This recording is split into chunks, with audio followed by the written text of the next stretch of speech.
Tava me lembrando aqui de uma história que quando eu tinha 10 anos, eu tava na quarta série, que é o quinto ano de hoje em dia, né? Tava na quarta série. Que a orientadora, a coordenadora da minha antiga escola chamou minha mãe para conversar com ela a respeito de uma nota baixa que eu tinha tirado num teste de matemática. E a coordenadora da escola falou que poderia ser por causa do divórcio que meus pais estavam fazendo, estava no processo, né? E sugeriu um professor de reforço escolar. Aí minha mãe levou pro pessoal, estilo Michael Jordan, né? O nego falava alguma coisa, toma, levar pro pessoal. E a mensagem que ela recebeu foi: pô, você tá me falando que meu filho não é bom o suficiente pra tua escola. Então, isso não vai acontecer. Ele vai aprender sozinho e não vai precisar de professor de reforço escolar. Aí a gente foi pra casa e eu falei: meu amigo, vou tomar ali uma taca. Aqui é taca, né? Cheguei em casa, tomei a mal. Foi a última surra que eu tomei. A vida foi desse teste. E, tipo, foi uma quebra de expectativa, né? Uma quebra de realidade absurda. Que eu falei, pô, tô comendo mole, pô. Né? Porque na época, eu me lembro, eu não prestava muito bem atenção nas aulas. Ficava meio que viajando, assim. A professora tava falando e eu não tava conseguindo absorver, né? Aí eu tive que fazer um outro teste de matemática. E eu me lembro de ter perguntado pro meu pai o que era estudar, como é que eu fazia para estudar. E ele só respondeu que era para sentar e ler. Só que sentar e ler não vai te ajudar em muita coisa, né? Você vai absorver um pouquinho de conhecimento, mas não é uma técnica que vai te ajudar a absorver o conhecimento, né? Então, pô, uma criança de 10 anos que não sabe o que é estudar e ele percebe que um adulto também não sabe como é que faz para fazer isso, lascou, pô. Ainda mais na época que a internet, que a gente tinha a internet discada, pô, não tem a quantidade de influências que tem hoje falando a respeito de técnicas de estudo. Era tipo tentativa e erro. Isso daqui deu certo, a gente vai continuar aqui. Isso daqui não deu certo, a gente larga a mão. Só que na época eu não tinha a menor ideia de como fazer, né? E aí, o que que se baseia o estudo, né? O que é estudar? O significado da palavra estudar. É um ato de você dedicar seu tempo para obter conhecimento. Então tá mais subjetivo. Não é uma coisa objetiva que você olha a palavra e fala, pô, então vai fazer isso daqui. É um negócio subjetivo, porque para você obter o conhecimento tem diferentes técnicas para você fazer isso, para obter conhecimento. Não é algo tão, faz isso daqui que vai dar certo, né? Então, do quinto ano ao nono ano, a única coisa que eu fiz foi prestar mais atenção nas aulas. E aí, isso me alavancou um pouco mais nos estudos, né? Consegui tirar notas muito boas na escola. Só que aí, quando chega no ensino médio, e aqui em Brasília tem o que é chamado de PAS, Programa de Avaliação Seriada, que você faz essa prova durante os 3 anos do ensino médio, aí no final você vai ter uma média dessas 3 notas para você entrar num curso na Universidade de Brasília. E para estudar, e você precisava arrumar um jeito de estudar, né? E o primeiro jeito que tinha para estudar, que ficou muito bom para mim e eu uso até hoje, é eu ter que me ensinar a respeito do conteúdo. Então, eu tô lá lendo um conteúdo novo, digamos assim, eu leio o conteúdo, vejo, e no ato de me ensinar, eu tô observando se eu sei ou não o conteúdo. Porque se eu vou explicar alguma coisa para mim mesmo e eu travo, quer dizer que eu não sei aquela parte do conteúdo. Tem uma lacuna que ficou durante o meu estudo. Não consegui captar aquela informação para botar na minha explicação, né? Então, no ensino médio, essa foi a primeira técnica que eu utilizei ela até o primeiro ano da faculdade, né? Eu sou formado em geofísica, então eu fiz até o primeiro ano. Depois, a faculdade foi dificultando, né? Conforme você vai avançando, as coisas vão ficando um pouco mais específicas e você vai ter que adensar o seu conhecimento. Eu lembro que quando eu estava fazendo a matéria de física, eu não me lembro agora se era física 1 ou era física 2. Tenho quase certeza que era física 1. Que eu peguei um livro do professor Feynman, que também é uma técnica hoje em dia que o pessoal fala, técnica Feynman, que ele fala até no livro dele de física. Ele fala que ele veio no Brasil, assistiu uma defesa de doutorado de um aluno, e o aluno deu uma definição feita a respeito de um conceito físico. E ele ficou encantado, ele falou, poxa, o cara entendeu esse conceito. E quando terminou a apresentação, ele foi falar com esse rapaz e perguntou a respeito do método, só que de outra forma. Ele trocou as palavras, ele não falou de forma complexa, ele falou de uma forma simples. E o rapaz ficou em choque, ele ficou paralisado. Ele falou, porra, do que você está falando? Ele falou, mas como assim do que você está falando? Você acabou de dar uma apresentação a respeito disso. Aí o rapaz virou pro Feynman e falou, pô, eu não aprendi isso, eu decorei a definição. E aí o Feynman, ele entendeu que as pessoas não são apegadas a pegar a ideia da definição ou a ideia de um conteúdo. São apegadas a decorar uma definição. E aí vem a segunda técnica que me ajudou muito, que é para você ter um bom aprendizado, é você pegar um conteúdo que está no mundo daquela área. Então vou dar um exemplo aqui. Uma área que não tem nada a ver comigo, que é a parte do direito. Direito a gente tem diversas partes aí. Tem direito constitucional, administrativo, civil, criminal. Tem uma renca, né? Então vou pegar o direito administrativo. Tem lá o termo jurisprudência. E tem uma definição toda bem consolidada do que é jurisprudência e tudo mais. E é a decisão que um juiz toma, depois o outro juiz vai tomando, e isso daí se torna meio que um consenso entre os juízes, né? Então, se um juiz está com dificuldade de tomar uma decisão, ele vai na jurisprudência, ou seja, a decisão de outros juízes, para tomar uma decisão. E aí, beleza. O que eu fiz? Eu não peguei a definição do direito, porque é mais complexo, é todo um linguajar abstrato e tudo mais. Eu peguei e coloquei esse linguajar abstrato dentro do linguajar que eu conheço, dentro do meu mundo, digamos assim. Peguei uma coisa que era difícil, coloquei no meu mundo. É isso que o Feynman fala. Então, isso é o quê? É pegar a ideia daquele conceito todo, você pegar a ideia e botar em você mesmo. Botar no seu mundo de conhecimento. Você não precisa saber a definição inteira. Mas se você sabe a ideia daquilo ali, a informação que aquilo ali está querendo passar, fica mais simples para você. Você pode ler qualquer outro enunciado e você vai entender que a ideia daquele enunciado é que você pegou. Saca? Eu acho que tem uma frase que é do Einstein, ou eu tô maluco, mas eu tenho quase certeza que é do Einstein, que ele fala que se você não sabe ensinar uma criança de 5 anos a respeito de um determinado conteúdo, é porque você não sabe o conteúdo. E é justamente isso. Porque você não pegou a ideia, o cerne daquele conteúdo. O objetivo não é você saber o conceito inteiro, é você saber o cerne, a ideia central daquele tema ali. Para você conseguir explicar para qualquer pessoa, desde a mais leiga até a mais profissional. Você consegue explicar. Esse que é o ponto, né? Depois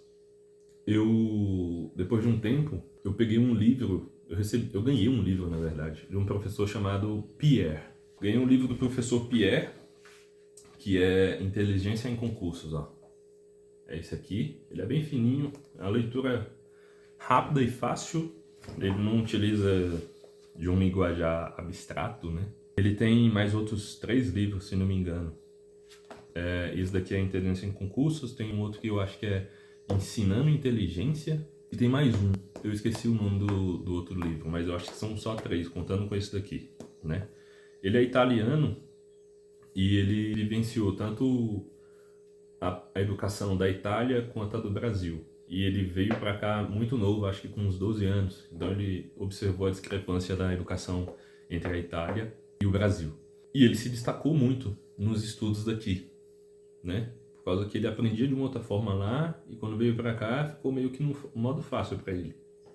E uma das coisas que eu consegui aprender com o livro e com os conselhos do professor Pierre é que o cérebro ele funciona por meio de associação. E quanto mais criativo você for, melhor vai ser as associações que você faz na sua mente, né? Ele dá até um exemplo aqui no livro dele de uma época que ele foi num mecânico, o mecânico pediu para ele decorar o nome de uma peça, ou era de um produto, não sei. E ele foi fazendo as associações com coisas cotidianas, né? Sei lá, bandeira, essas coisas, ele vai associando os números a alguns objetos. E o cara perguntou, você não vai anotar? Aí ele falou, não, já tá na cabeça. E o cara pediu para repetir, ele foi lá e repetiu fazendo as associações, né? E por que a gente não consegue fazer isso? Por causa que a nossa criatividade ela vai sendo cortada desde muito cedo. Dependendo da família, obviamente. Tem muita família que incentiva o filho a ser criativo, estimula em outras questões, mas desde muito cedo, no contexto brasileiro, as famílias vão cortando a criatividade das crianças e as escolas mais ainda, né? Isso você comprova dentro do sistema educacional, que é umas coisas muito engessadas. Você tem que decorar fórmula, isso e aquilo, e você não vê de forma visual qual é o significado daquilo ali, né? Principalmente na matemática. Tem muita definição em matemática que, para ter chegado naquela definição, as pessoas que desenvolveram determinada fórmula lá no passado, eles utilizavam de formas geométricas para poder chegar naquilo ali. E não é ensinado só a fórmula, justamente por causa que o conteúdo que tem que ser dado em sala de aula, ele é muito amplo e tem que ser dado em pouco tempo, né? Então o professor Pierre fala a respeito dessa associação. E isso faz muito sentido porque, vou pegar aqui um exemplo bem simples. Vamos supor que você olha pela janela da sua casa, você está vendo que tem novos vizinhos chegando, né? Uma rapaziada está se mudando e está chegando. E você fala, não, eu vou comprar uma cesta de café para entregar para os vizinhos, por causa que eles podem não ter compras, né, e tudo mais. Você sai de casa, vai trabalhar, você sai, volta, passa em frente ao mercado e você não se recorda, não lembra de ter comprado a cesta. Quando você chega em casa, que você olha para a casa do vizinho, você fala, putz, esqueci, de comprar. Na verdade, você não esqueceu, você fez uma associação errada. Você associou ter que comprar a cesta ao ver a casa do vizinho, sendo que você devia ter associado comprar a cesta de café ao ver um mercado, ou ao sair do trabalho. Pô, sair do trabalho, eu vou lá comprar. Mas não, a associação que você fez foi comprar a cesta só quando eu olhasse a casa do vizinho. É por isso que parece que você esqueceu. Mas na verdade foi só uma associação errada. Outro exemplo de associação é não vou dizer todos, né? A grande maioria das pessoas falam que a gente aprende muito quando a gente erra. Então, por que isso acontece? Vamos supor que você vai responder uma questão aberta, tá? Uma dissertação. E é sobre um tema e você vai escrever a respeito desse tema. Quando você recebe que você errou, você recebe o retorno de que você errou, você fala o seu cérebro está recebendo a seguinte mensagem: a gente associou esse pensamento a uma ideia errada. A gente precisa saber qual é a certa, para a gente associar com o caminho certo. Então fica mais fácil por causa que você está fazendo uma nova associação. A associação que você tinha feito antes era errada. Seu cérebro fala, pô, então a gente vai ter que renovar isso daqui. E a gente faz uma associação certa. Então fica mais fácil de aprender. Agora, quando a gente já acerta de primeira, o cérebro meio que fala, pô, a gente já concluiu essa parte aqui, velho. Talvez a gente não precise perder tanto tempo com isso daqui. Então aprender com os erros é melhor. Por quê? Porque você vai fazendo novas associações e vão se consolidando na mente. E isso é perfeito. Lembra de uma época que eu estava na faculdade, que eu fiz cálculo 1, e a professora ela me deu errado na questão inteira, e a questão não estava completamente errada, todos os cálculos estavam certos. Ela deu errado na questão por causa que eu tinha esquecido de colocar que o resultado de uma raiz é mais e menos. Pode ser mais e pode ser menos. E eu esqueci de colocar. Na verdade, não é que eu esqueci, é que a resposta para mim seria só positivo. E ela colocou lá, tá faltando mais e menos. Nunca mais esqueci. E isso já tem 6, 7 anos já que aconteceu. E eu nunca mais esqueci. Então, essa questão de aprender com os próprios erros é muito importante, por causa que você está fazendo uma nova associação, certo? Então, hoje em dia, tá tendo aí uma tendência de se explicar a respeito do palácio da mente, palácio do... sei lá, alguma coisa assim. Que, resumidamente, você tem que fazer associações. E as pessoas fazem um mistério com isso. O ponto é que você só precisa fazer a associação. Vamos supor que você tem que aprender a respeito dos principais rios no mundo aí. Eufrates, essas coisas tudo. Você olha na parede e vê uma trinca, você pode associar cada um dos rios à trinca da sua parede. Quando você estiver lá na prova, você vai ver, pô, você vai lembrar da trinca da sua parede e você vai lembrar a cada trecho da trinca que você associou a um rio. E isso vai fazer você sair na frente de muita gente que teve que decorar aquilo ali. Então, a técnica de associar um conteúdo com a outra coisa, um objeto, alguma outra experiência de vida, sei lá. Você tem que fazer associações, seu cérebro quer associações. Isso facilita muito o estudo, certo? Outra coisa que o professor Pierre fala é que a estratégia mais inteligente que você tem para fazer nos estudos não é estudar muito por pouco tempo, é estudar pouco por muito tempo, ao longo prazo. Ele fala que a mente ela consegue absorver papo de até 2 horas no máximo de estudo. 2 horas. Isso para quem é iniciante barra intermediário. Para quem está muitos anos estudando recorrentemente, as pessoas podem passar de 4, 5, 6 horas estudando, né? Mas o ideal e que você já vai sair na frente de muita gente é se você estudar todo dia de 1h30 a 2 horas. Isso já vai fazer você sair na frente. Então, se você é iniciante, você vai estudar, por exemplo, um concurso e ver uma pessoa que ela está estudando 6 horas, pode ter certeza, se a pessoa está começando agora, estudando 6 horas por dia, ela está perdendo o tempo dela. Por causa que vai chegar um tempo que o cérebro dela não consegue absorver mais nada. Tem um limitador, digamos assim. E não vai absorver, está perdendo tempo, está jogando fora. A não ser que essa pessoa tenha muito tempo de estudo. E aí ela alcançou as 6 horas de estudo. Aí, de fato, ela vai estar aprendendo bastante. Vai estar conseguindo captar mais mensagem, certo? Agora, para você que não está começando agora nos estudos, o importante é você ter, por volta de 1h30, 2 horas, você já consegue ter uma abstração melhor dos conteúdos que você está estudando, certo? Uma coisa que tem muitas técnicas por aí de estudo que é a respeito de, por exemplo, método Pomodoro, a técnica Pomodoro, né? Que é você estuda 25 minutos, para, ou depois estuda 50 minutos, para. Eu, particularmente, eu não gosto. Porque quando eu estou numa linha de raciocínio, eu quero continuar essa linha de raciocínio. Eu não quero ter que parar a minha linha de raciocínio para depois ter uma pausa e depois retomar. Vai levar... Eu começar a estudar já leva um gasto energético grande, aí eu paro e depois ter que retomar de novo vai levar mais um gasto energético grande. Eu não gosto. Eu gosto de... Comecei agora, aí eu vou até o final e aí eu paro. Estudo tudo que eu tenho para estudar durante o tempo que eu tenho. E isso eu levei até o meu doutorado, né?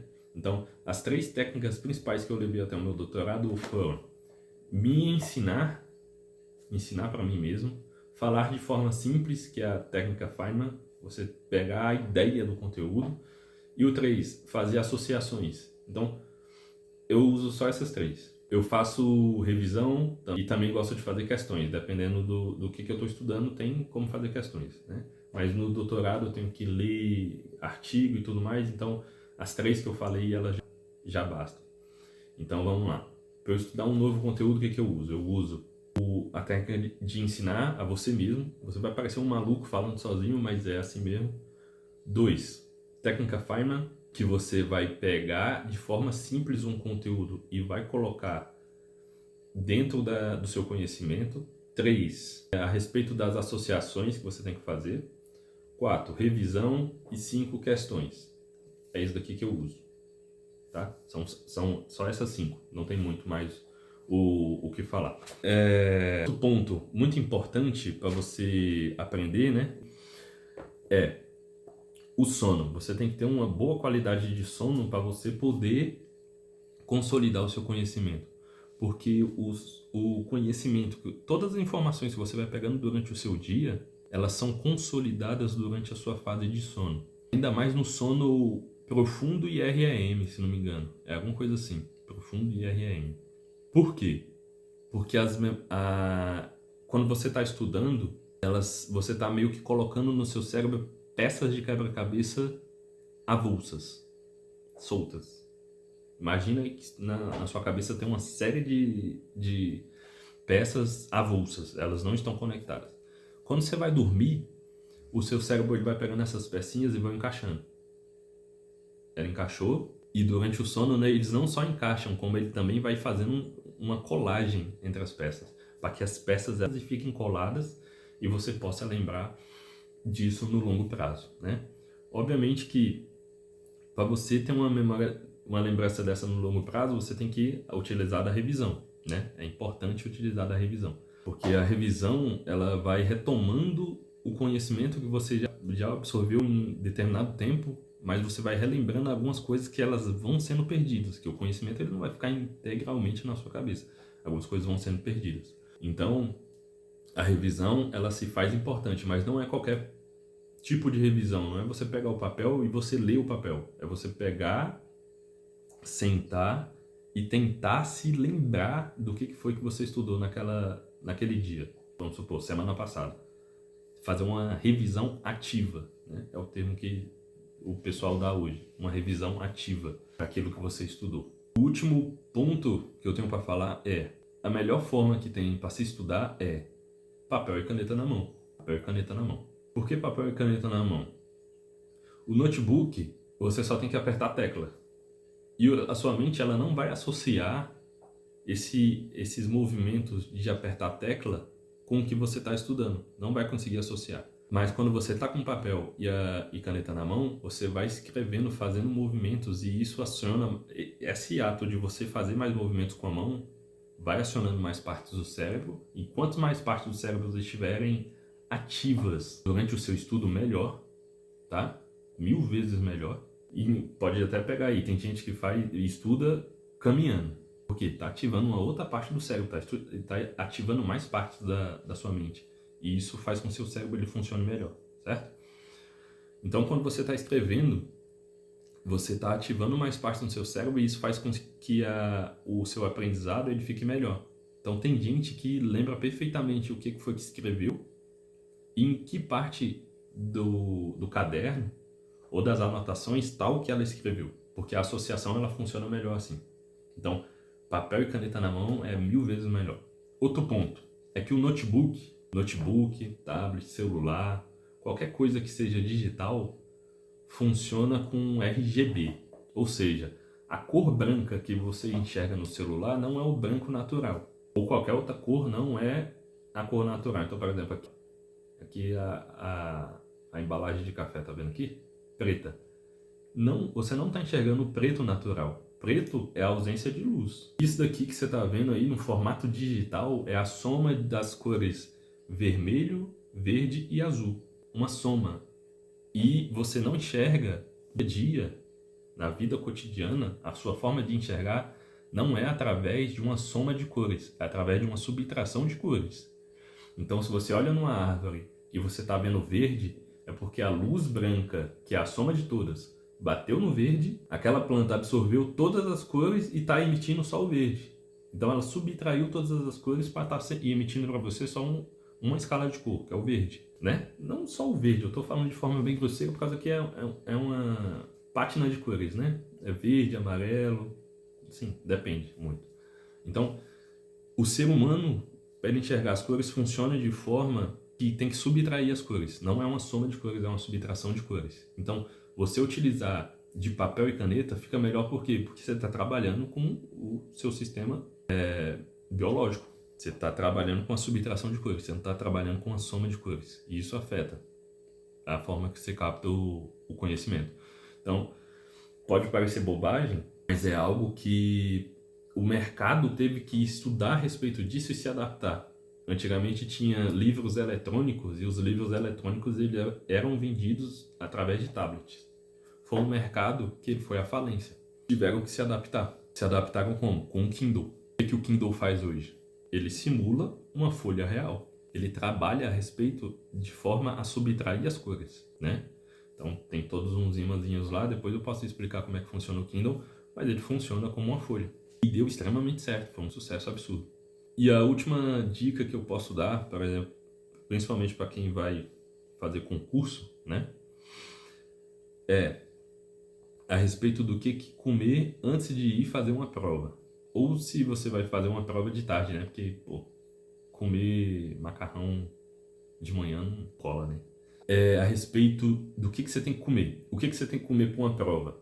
O açúcar, o refinado, né? Ele te proporciona um pico de energia muito alto e muito rápido. Mas na medida que ele proporciona esse pico, ele também cai drasticamente. Muito rápido também. Então, você tem que consumir alimentos que, quando eles forem sendo decompostos, eles consigam meio que liberar açúcar no seu organismo. E você tenha pequenos picos desse açúcar, da glicose no seu corpo.